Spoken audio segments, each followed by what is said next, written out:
Hello বন্ধুরা, welcome to রুমানাস kitchen. আজকে আমি বানাবো আবার হ্যাপি হ্যাপি বিস্কুটের কেক বানাবো। তা আপনারা তো দেখেইছেন কীভাবে আমি বানাই। তা আজকে আমি বানিয়ে আপনাদের দেখাবো। দেখুন বন্ধুরা, তাই এটা আমি নুনের মধ্যে কড়াতে বসিয়েছি।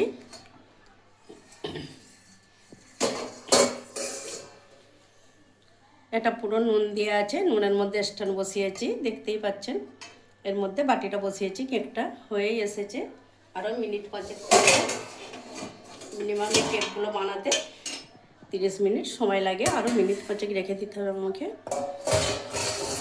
আর এটা আমি বসিয়েছি প্রেসার কুকারে, এটাও আপনাদের দেখাচ্ছি। এরকম খুলে খুলে দেখতে হবে।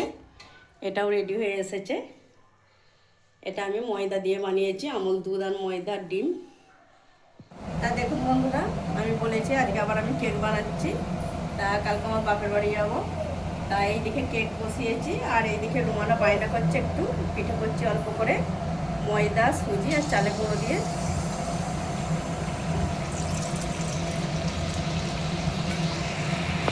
আমার ভিডিওটা প্রথম থেকে শেষ পর্যন্ত দেখতে থাকবেন।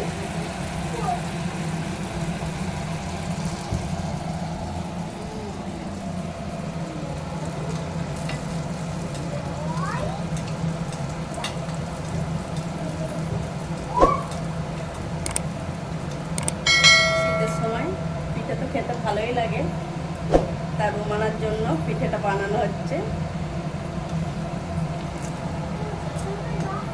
হ্যাঁ তো অবশ্য না। এই দেখুন, রুমানা পিঠে খাবে বলে বায়না করছে। তার রুমানার পিঠে রেডি। রুমানা কটা দেবো? আচ্ছা নাও। দেখুন বন্ধুরা, এটা আমি এই চকলেট কেকটা আমি নুনের মধ্যে বসিয়েছিলাম কড়াতে। তা দেখুন কত সুন্দর হয়ে গেছে, তা কত সুন্দর নরম হয়েছে দেখুন। আর সামনের দিকটা দেখুন,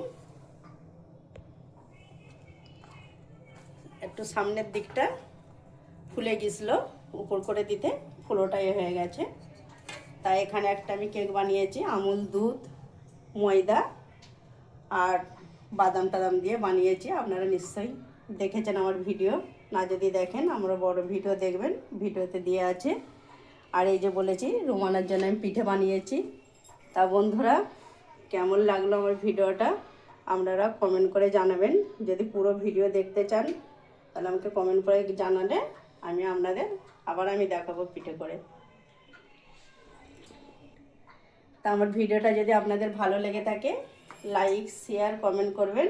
আমার চ্যানেলটিকে আপনারা একটু সাবস্ক্রাইব করবেন। আপনারাও এইভাবে সন্ধ্যের সময় টিফিন বানান, অসাধারণ খেতে।